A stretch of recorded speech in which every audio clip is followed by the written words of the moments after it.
Hello everyone, welcome back to this new video. दोस्तों, स्वागत है आप सभी का। आई होप सो आप लोगों की पढ़ाई अच्छी चल रही है और मेंस की तैयारी भी अच्छी चल रही है, क्योंकि आज हमारा हो गया दोस्तों कितना डे 10। ठीक है, डे 10 आज हमारा 10वां दिन है आंसर राइटिंग का।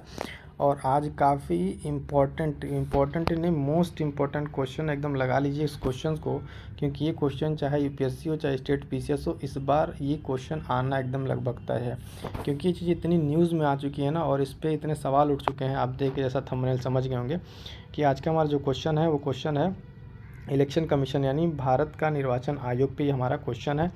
और ये जो कहते हैं ना करंट से चीज़ें कैसे रिलेट होती हैं, तभी देखिए इस पर किस तरह के क्वेश्चन पूछे जाएंगे, क्वेश्चन से क्या है पूरे डिटेल में समझेंगे। सबसे पहले कि देखिए कुछ घटनाएं ऐसी है जिसके कारण चुनाव आयोग के सवाल मतलब खड़े किए जा रहे हैं कि चुनाव आयोग की जो पारदर्शिता है उसको क्या है क्या नहीं। और इसको पहले रिलेट करेंगे हम फ्लो चार्ट और शॉर्ट नोट से, किस सिलेबस में है, GS2 का ये पेपर है। ठीक है, वहाँ से इससे क्वेश्चन पूछे जाएंगे। और हाल फिलहाल में लोकसभा 2024 चुनाव भी संपन्न हो रहे हैं, ये आप देख ही रहे हैं।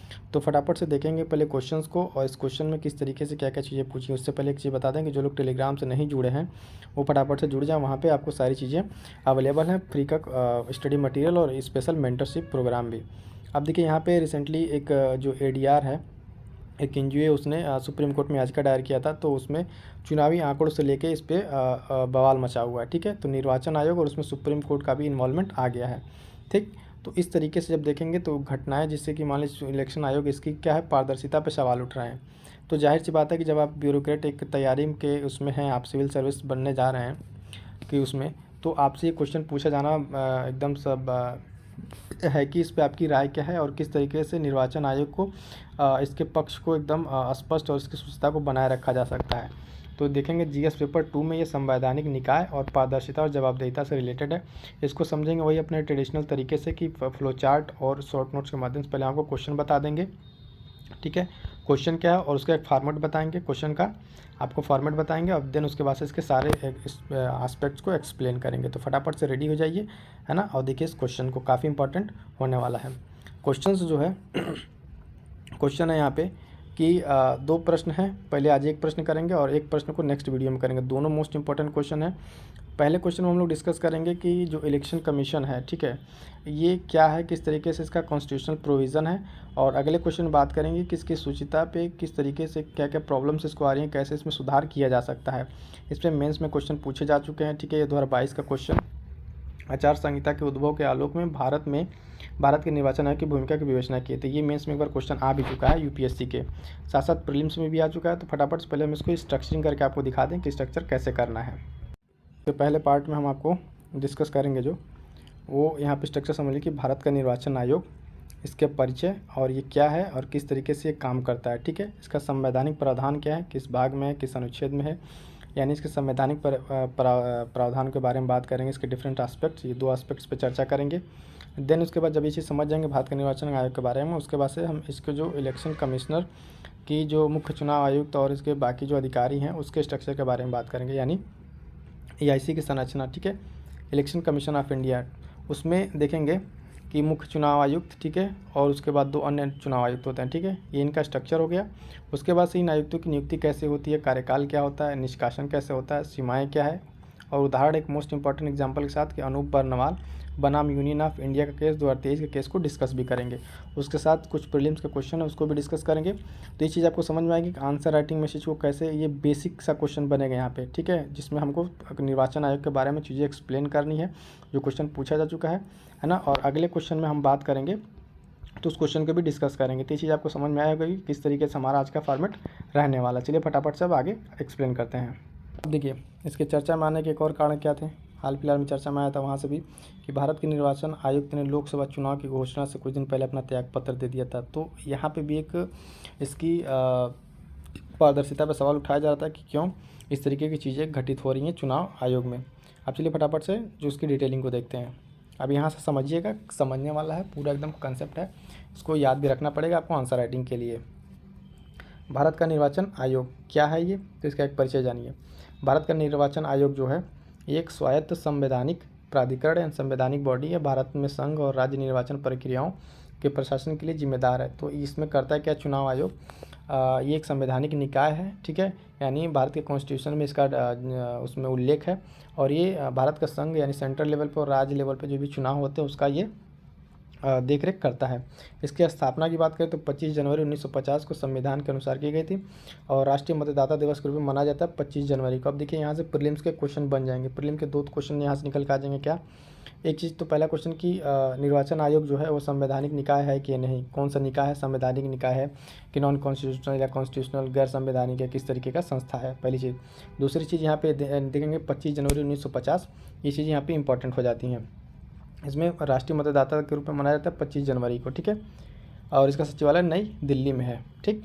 आगे देखेंगे, यह निकाय जो है भारत में लोकसभा, राज्यसभा और राज्य विधानसभाओं तथा राष्ट्रपति और उपराष्ट्रपति के पदों के लिए निर्वाचन का प्रबंध करता है। तो ये चीज़ नोट कर लीजिएगा प्रीलिम्स के पॉइंट ऑफ व्यू से कि भारत का जो मुख्य निर्वाचन आयोग है, ठीक है, निर्वाचन आयोग वो किसका इलेक्शन कंडक्ट कराता है, तो वो चीज़ यहाँ पे आप ध्यान देंगे। कंडक्ट कराने में लोकसभा, राज्यसभा, विधानसभा के चुनाव को कंडक्ट कराता है। इसका राज्य में पंचायतों और नगर पालिकाओं के निर्वाचन से कोई सरोकार नहीं है, इसका कोई लेना देना नहीं। उसके राज्य स्तर की जो चुनाव आयोग है वो पंचायत नगर पालिकाओं को कंडक्ट कराता है। इसके लिए भारत का संविधान एक अलग से राज्य चुनाव आयोग का प्रावधान करता है। तो ये मोस्ट इंपॉर्टेंट चीज़ है, जिसको क्रिस्टल क्लियर रखिएगा कि जो केंद्र लेवल पर चुनाव आयोग वो क्या करता है और राज्य लेवल का चुनाव आयोग किसके चुनाव को कंडक्ट करता है, ठीक है। अब बात करते हैं इसके संवैधानिक प्रावधान की, क्या क्या इसके कॉन्स्टिट्यूशनल प्रावधान है। तो संविधान के भाग 15 में, ठीक है, भाग 15 में अनुच्छेद 324 से 329 तक इसमें उल्लेख है, यह निर्वाचन से संबंधित है और इन मामलों के लिए आयोग की स्थापना करता है। यानी भाग की बात करें तो भाग ये 15 में है और अनुच्छेद 324 से 329 तक ये उल्लेख करता है। एक आर्टिकल को देखते हैं, 324 में क्या कहा गया है कि निर्वाचन हेतु अधीक्षण, निर्देशन और नियंत्रण एक चुनाव आयोग में निहित किया जाएगा। आर्टिकल 325 कहता है कि कोई भी व्यक्ति, है ना, धर्म, नस्ल, जाति आदि व लिंग के आधार पर किसी विशेष मतदाता सूची में शामिल होने या न होने का इस तरह का दावा करने के लिए अयोग्य नहीं होगा, ठीक है। तो इस बात पे भेदभाव नहीं किया जाएगा। अगला आर्टिकल क्या है दोस्तों, इसमें अनुच्छेद 326, ठीक है, लोकसभा एवं राज्य की विधानसभाओं के लिए वयस्क मताधिकार पर आधारित होंगे। 327 में कहा गया है कि विधायिकाओं के चुनाव के संबंध में प्रावधान करने की शक्ति संसद को है, ठीक है। तो सारे आर्टिकल इंपॉर्टेंट है, इसलिए एक बार डिस्कस कर दे रहे हैं। अनुच्छेद 328, किसी राज्य के विधानमंडल की ऐसे विधानमंडल के लिए निर्वाचन के संबंध में प्रावधान करना। 329 में कहा गया कि निर्वाचन के मामलों में न्यायालयों द्वारा हस्तक्षेप पर रोक, ठीक है। तो इसी मामले में अभी एक रिसेंट में जो सुप्रीम कोर्ट में याचिका दायर की गई थी, उसमें सुप्रीम कोर्ट के उसमें साफ साफ उसमें मना कर दिया कि अभी इस चीज़ में वो हस्तक्षेप नहीं कर सकते, तो आर्टिकल 329 का हवाला देकर, ठीक है। अब बात करेंगे EIC की संरचना पर, ठीक है, यानी इलेक्शन कमीशन ऑफ इंडिया की जो स्ट्रक्चर कैसा, संरचना क्या, उसमें कौन कौन से हैं। इसको पहले हम सबसे पहले आपको थोड़ा सा इसको एक इससे समझा देते हैं कि इसमें कौन कौन से स्ट्रक्चर है। मल्टी मेंबर बॉडी है, यानी एक से ज़्यादा लोग हैं। इसमें एक चीफ इलेक्शन कमिश्नर है और 2 अन्य चुनाव आयुक्त यानी इलेक्शन कमिश्नर है, ठीक है। उसके बाद से बात करेंगे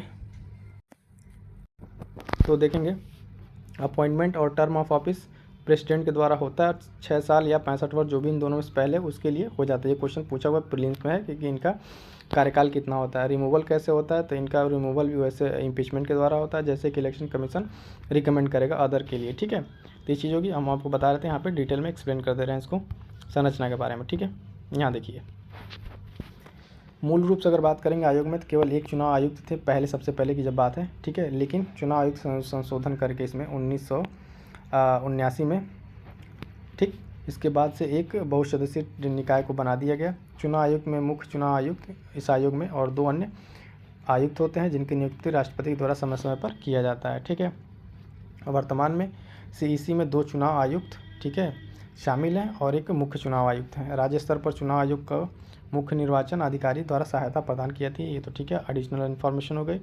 बात करते हैं इनकी नियुक्तियों और कार्यकाल के बारे में। इनकी नियुक्ति और कार्यकाल के बारे में जब देखेंगे तो राष्ट्रपति द्वारा CEC मुख्य चुनाव आयुक्त की नियुक्ति की जाती है और अन्य चुनाव आयुक्तों की भी नियुक्ति की जाती है, ठीक।